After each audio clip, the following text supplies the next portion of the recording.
The blue moon has risen. Manchester is blue once again. It's another battering at Old Trafford. Is Ollie at the wheel, or is this the beginning of the end for Solskjaer at Manchester United? Because after a pumping by Liverpool at Old Trafford 5-0, not in terms of scoreline, but certainly in end product and certainly on the balance of play, it was another embarrassing performance by Manchester United and another dominant display by another one of Manchester United's rivals, pumped by their historic rivals and pumped by their local rivals. It's not a good time to be a United fan, but it's a great time to be a City fan. What a game that was from a City fan's perspective. We'll go into it from both sides, City and United, but let's start with City being good and then we'll move on to United being genuinely abject and awful. City dominated the play throughout the whole game from start to finish. I can only really think of sort of like maybe a 5 to 10 minute spell in the first half where United had a little bit of momentum. I think it followed a Ronaldo shot on his left foot, which Ederson palmed out straight into Greenwood, who no idea how he didn't score that, by the way. Bad goalkeeping by Ederson, palming it straight out.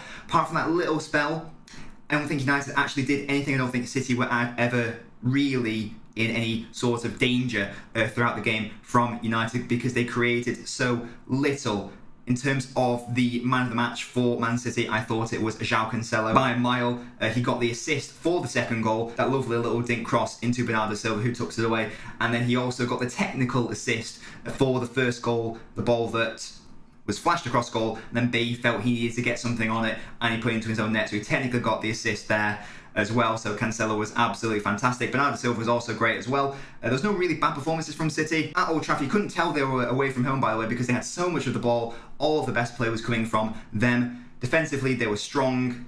They were hounding United constantly throughout. Their pressing was excellent. United kept making so many mistakes in midfield. I think that was partly due to City's presence and pressing. So fabulous play by Man City. But we obviously need to talk about the awful performance from Manchester United, who were nowhere in basically the entirety of the game. Defensively was the main issue today, obviously, because both of City's goals came from awful defending from Manchester United.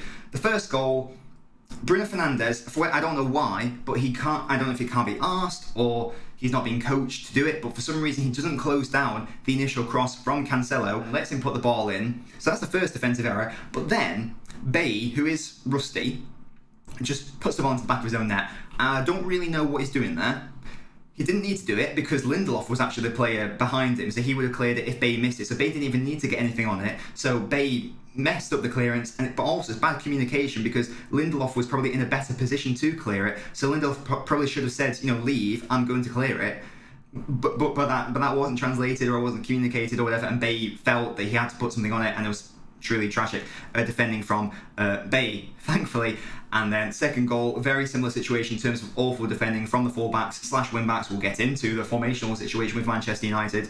It was Cancelo, yet again, who isn't closed down, yet again, by either Bruno or Wan-Bissaka, whoever's fault it was. Someone's at fault there. But that's largely irrelevant because the ball comes in and you have to deal with it. Luke Shaw can deal with it, but I don't know why, but he just lets it go. I have zero clue why. And then De Gea, who was probably United's best player, actually, did a really awful attempt at a save. Maybe he just wasn't expecting, I don't know, but De Gea had to save that. He didn't, and Bernardo was able to squeeze it in at the near post. And I actually didn't realise the goal went in real time. I assumed that it just gone wide or something because I couldn't understand how that goal would have gone in. That's how calamitous the goal was in terms of United's defending. Why United played this back five didn't work. Wan-Bissaka was horrific today. He may have been one of, if not United's worst players on the pitch, particularly in the back five. He's not cut out to being a wing-back. Offensively, he's poor in general, but every single time I went forward, I was like, okay, prove me wrong. Do something good offensively. He had about 5 chances in the game to do that, and every time he has a chance to put the ball in, he's got a lot of space, he either hits the first City man, or it goes well over. Even defensively, he wasn't really at it. Foden ghosted in. Loads of times Foden had him on absolute strings the whole game. And even when we went to a back four, there was still some massive defensive errors by Wan-Bissaka, I thought. So I could see the idea of playing the back five to provide more solidity for the back three because Varane's out injured, so you've got Bailey, Lindelof, Maguire, but even playing the back three didn't actually protect them and didn't actually help out. Thought United maybe looked slightly better when they went to a back four in the second half. They brought Sancho on. Sancho didn't do anything in the game, by the way.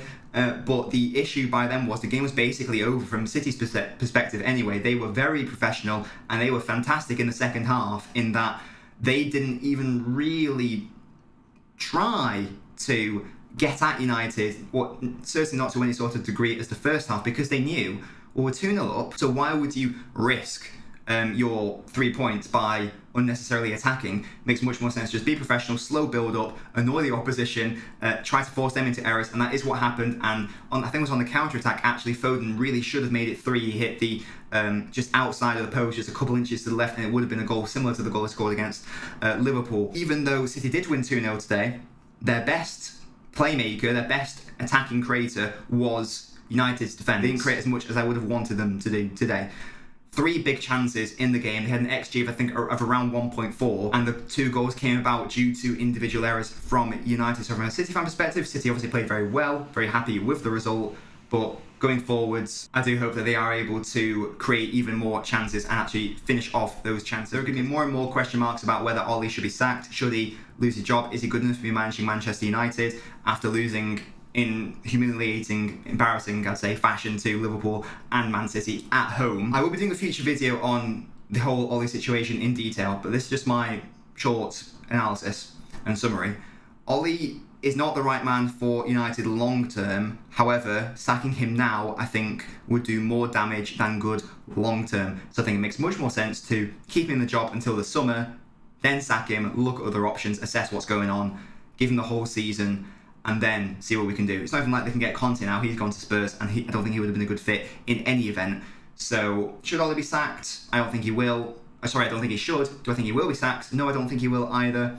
Because I assume the owners are going to go through the same thought process that I've just gone through, in that who you're going to bring in right now doesn't really make much sense. So wait and see, and then bring someone competent in the summer, because long term, Ollie ain't good enough. But that's the game. Man City win 2-0, 100% deserve the win at Old Trafford. United 100% deserve the loss.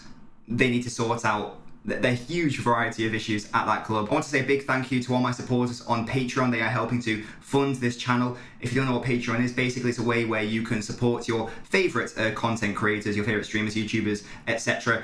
Via a monthly subscription, and in return you get lovely goodies and benefits.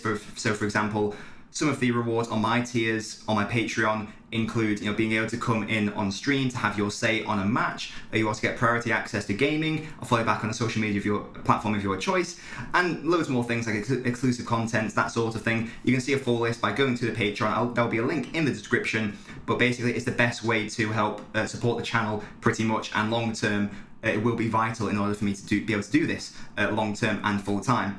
So thank you guys who are currently supporting the Patreon, and do consider supporting the Patreon if you do like my content. You can support for as little as £1 as well, and all of the money gets put back into the streams and the videos to make the content better for you guys. The blue moon has risen over Manchester once again. Manchester is blue for now. Get your knobs out for the lads. If you're new to the channel, do make sure to subscribe. If you like the video, leave a like on the video. If you didn't like the video, I don't care. Leave a like on the video. I will see you next time.